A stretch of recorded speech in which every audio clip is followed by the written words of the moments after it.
Hi everyone, Paul Lange from Disciplined Trading Strategies with this week's Trade of the Week video. This is the week ending 10/8 of 2023. The stock was RIVN, R-I-V-N. This happened on Thursday the 5th. It was based on a fairly rare Tier 1 gap entry. One entry was pre-market just before open, and then one entry on a 1-minute secondary sign of weakness. You'll see those entries in just a minute, and I'll discuss the pre-market entry. Management advanced and reward to risk 2.3 to 1. Going on for DTS free members this week, nothing. It's a week off for everybody. Take a trip to the free stuff page and look at everything there, or look at your own trading records and do as you should be doing. This is the daily chart of RIVN, and this is where the whole strategy existed in this case. The day prior to this trade, this is how the daily chart looked. We had a big green bar engulfing that prior red bar, and on this particular day, we were going to open just under that green bar right there. That is a very powerful gap. You really get to see the power of technical analysis on something like that. You almost know that's going to go down with probably one of the highest certainties I know of anything in trading. This is one of these you just don't want to miss.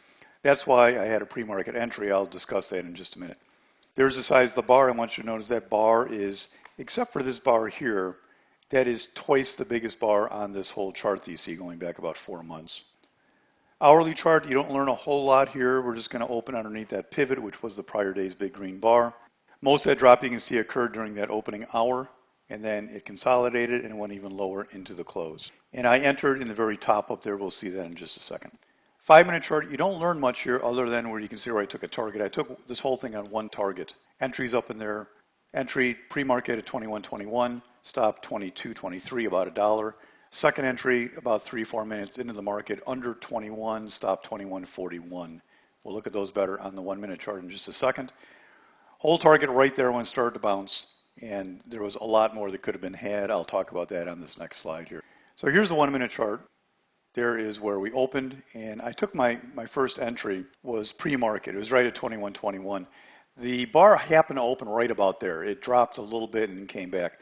The reason for the pre-market entry, I don't do that very often. It was just a couple, 3 minutes before the market opened, and maybe about 5 in this case. But sometimes on these really good gaps, they'll start to take off on you before the market even opens, and you have to chase it then at the open. So I knew this was a good gap. I didn't want to miss it. I gave it a lot of room. I gave it too much room, really. When I look back at the dollar, that was probably too much room. But the thought of having that pre-market entry is kind of number one, you have some skin in the game. Number two, if it starts dropping and you're going to chase that entry, you're going to average in a little bit better because your pre-market entry will be better. Number three, if you end up with a regular type entry, the pre-market entry doesn't hurt you. It just shares you're going to get at about the same price. The only way it hurts you is if this trade simply doesn't work. Then you are looking at a loss from something that you entered pre-market. Odds were good in this one, went with the pre-market entry. But then because I took kind of light shares with that wide stop, I wanted to add to it. It did give me the opportunity to add. You can see these topping tails, bottoming tails. I got in underneath that last bottoming tail.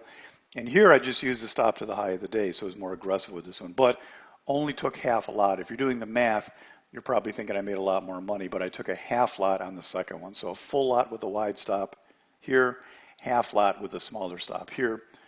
Took the whole thing down here. Why? Well, this was a tier 1 gap, and I probably could have been more aggressive with it. I could have at least held half of that. If I would have held half, if you look back at the 5-minute chart, anybody could have managed this and held it for the whole day because this thing just stayed in a perfect downtrend and then fell into the close. That was about 2.5 times more money. If I would have held the whole thing, this would have been a 5-hour trade. Holding half of it, it would have been about 3.5, whatever it was. That's a big trade. So I took that because we had that free fall during the opening half hour, and you never know on these, even a good gap, sometimes they come back. When I looked at the chart, that was already the biggest bar on the chart times 2, so I figured I better take it and maybe look for a re-entry later, and it just kept falling the rest of the day. So I didn't do great on taking the target on this one. I can't fault myself a lot because it was kind of a tough one. It dropped so fast, so quick, over 2-hour trade in 20 minutes. So that's what I did, but it had a lot more potential. A lot of these I really want to let half that go to the end of the day. But this pattern just didn't agree with me to do that. So great gap, not the best management, good entries, could have been a little more aggressive with it. That's the target right there. You can see where that green bar started to bounce after that sharp drop. We did get somewhat of a bounce there, but then it continued to drop after that. That was the only bounce it got the rest of the day. This whole trade, as you can see, only lasted about 15, 16 minutes, and that's not what I typically do. If that kind of scares you, I don't really like doing that. I'm not a scalper, so to speak, but that's just what this trade was, so that's the way it was. Normally, I like to let things play out a little better, and if I took some money in this, normally let more of it go to the end of the day. But as I explained this one, I just decided to take the whole thing. Great tier 1 gap. You don't see these a lot. Don't miss them when you see them. If you like trades like this, come join us in the DTS Trading Room.